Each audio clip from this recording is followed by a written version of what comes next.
Welcome back everyone to my Let's Play of Blaster Master on the Wii Virtual Console. Let's head into this room here and find the boss of the area. This room is kind of similar to the Area 4 room, where we gotta be navigating these narrow platforms while avoiding the attacks of these soldiers. It's also going to be like level 4 in that the boss of this area is going to be another frog. It's going to be an upgraded version of the Area 4 boss, the green frog, very similar to how Area 6's boss was an upgrade to Area 2's boss. So, but just like the level 4 boss, the level 4 frog, this frog has a pattern that we can exploit. It's more complicated. It's basically 10 phases, and he isn't doing the same jumping pattern. But the pattern is repeatable. It's a pattern, and once you know the pattern, you can stay safely away from him, keep your distance, know exactly what he's going to attack, so how to avoid it, and then how to counter that attack.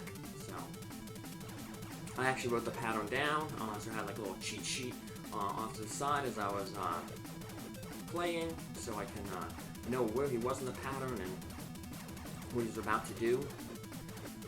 Between each of his attacks, he most of the time he does 4 jumps, so you do have enough time to kind of stay away and take a glance down at like your little cheat sheet, like how I did. But I'll go over the pattern once we get to the boss. Just go right around here.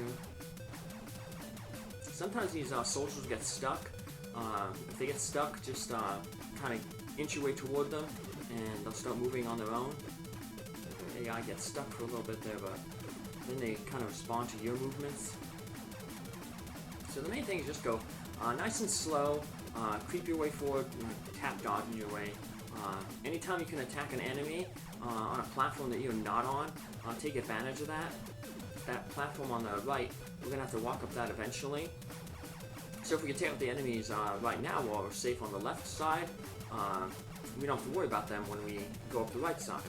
It's all clear for us. We're almost at the boss, but before you make your way to the boss, you just gotta be very careful because there's like one more enemy waiting to snipe you here. You take him out, you'd be ashamed to lose our gun power at the very end here. But here comes the frog boss. So he's gonna start out with 4 hops, and then he's gonna spit 3 fireballs at you that kind of track you. Then he's going to jump 4 times and do nothing. Then he'll jump 4 times and spit rocks straight down at you. He'll jump another 4 times, spit rocks down at you. And then he goes into this like hyper phase. He'll jump once, spit a fireball, jump once, spit rocks, jump once, spit rocks. Then he'll jump 4 times again, spit a fireball, jump 4 times, and he'll spit out his tongue, followed by 4 fireballs.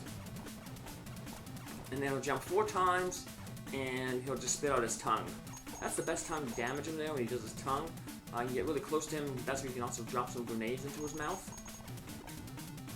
Yeah, the hitbox is a little wonky sometimes with this fully powered gun. But it's just a battle of being patient. So we know the pattern, and you just exploit that pattern and keep your distance, and eventually you'll finish him off.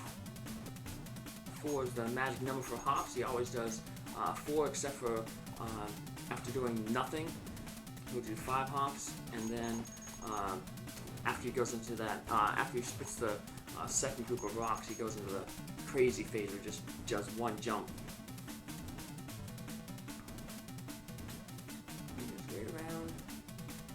To the side. When he spits the rocks, that's a good time to stay on his side, because the rocks, they just go straight down, so they're not going to hurt you if you're on his side.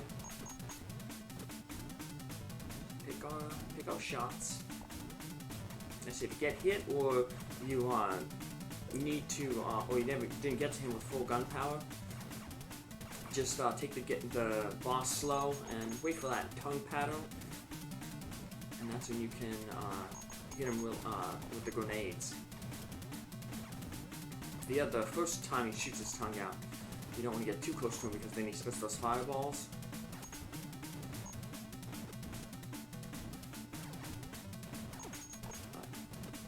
When that second tongue comes out, the tongue is very, very damaging. So yeah, you never want to really be directly beneath him. I think the tongue takes off 3 or 4 of your life bars. So it really drains your health really quick.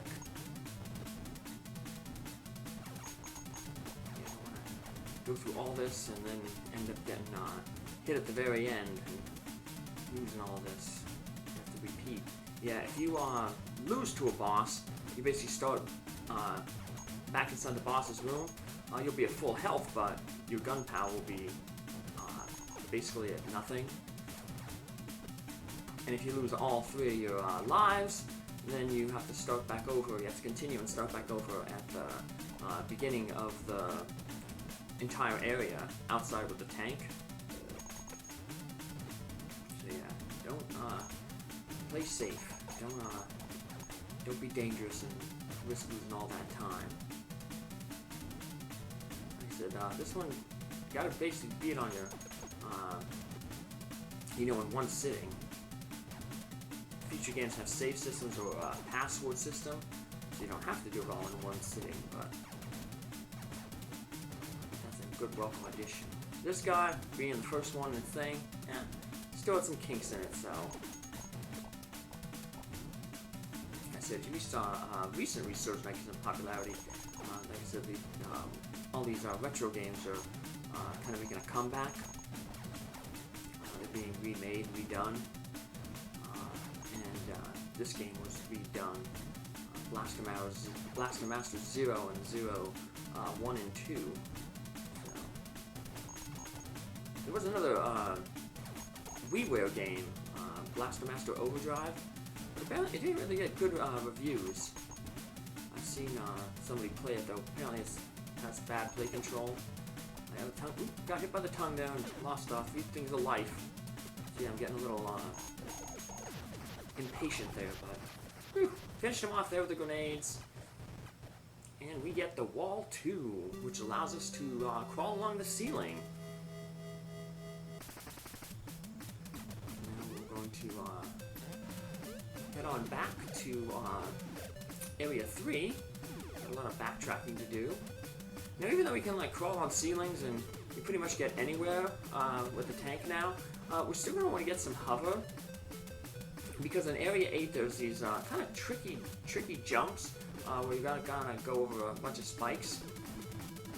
And it's now platforms. There's spikes on the ceiling as well, so you can't just get around the spikes on the floor by climbing on the ceiling. So we're going to want to get some hover, but we can fill out hover. We'll get a bunch of hover right outside the entrance to Area 8. In Area 3, there's a section where those claw enemies spawn. And much like all the other areas that we've been exiting, there's a shortcut to get out of Area 7. We're able to take us right to the end, or almost to the end, if once again our tank could shoot down. But once again, our tank can't shoot down, so we can only use the shortcut on our way out of the area. Just gotta be careful here, because see, with the wall, one, sometimes when you're going off the platforms, it clings. Make things a little tricky sometimes.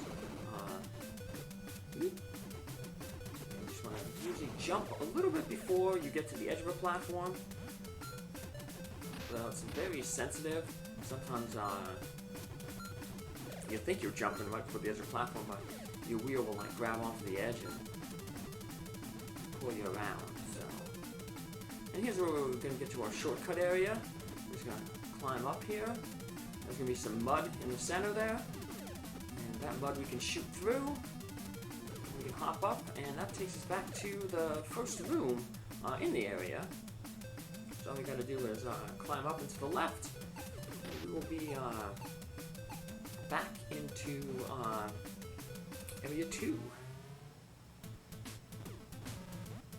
you don't have too long to trek through Area 2 to get to Area 3.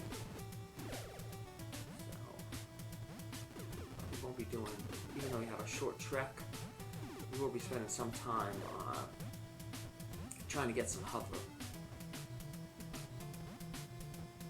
Lava pits have now become one of our most hated enemies because of the walls making you cling to the sides.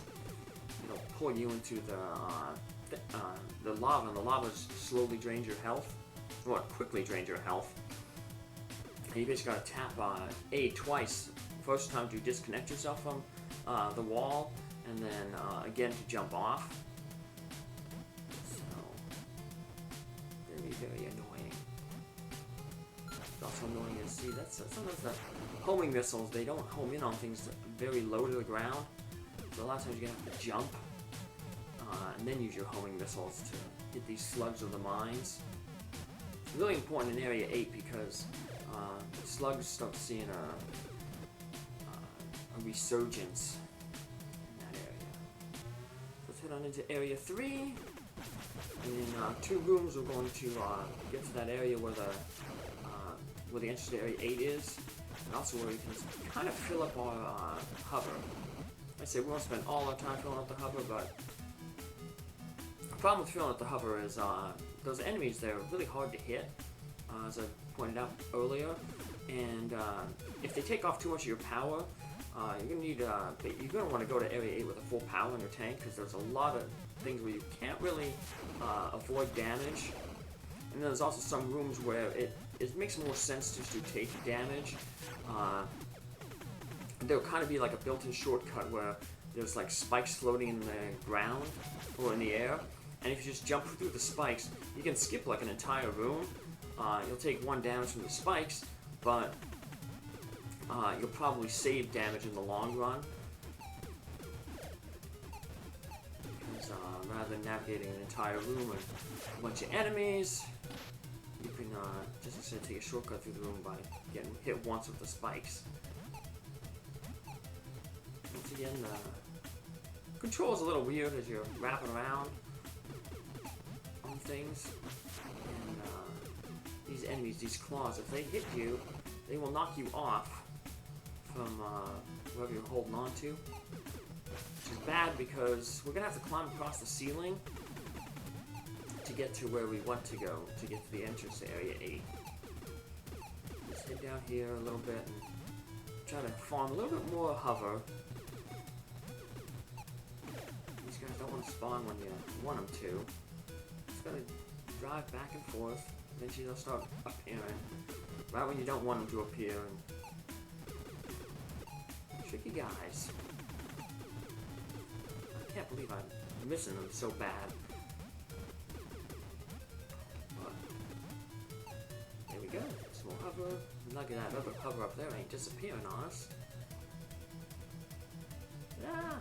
Trying to make that jump, but you see it really gets annoying.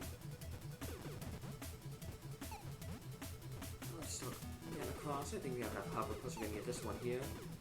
This is where you just gotta be careful. I hope that the claw machines don't knock you off your perch. Because you gotta get past that spike wall there. That's the little spike maze, I call it. But once you pass that little spike maze, you're clear sailing. And right here, there's gonna be another wall to jump down. But we don't have any more spike walls, so we can jump down, defeat these guys here. If you lost a lot of power from farming the hover, you can just enter Area 8 here and then come back and just keep defeating those guys to fill yourself up. But this is what we'll pick up in our next episode. Finish the game off and go through Area 8. Bye!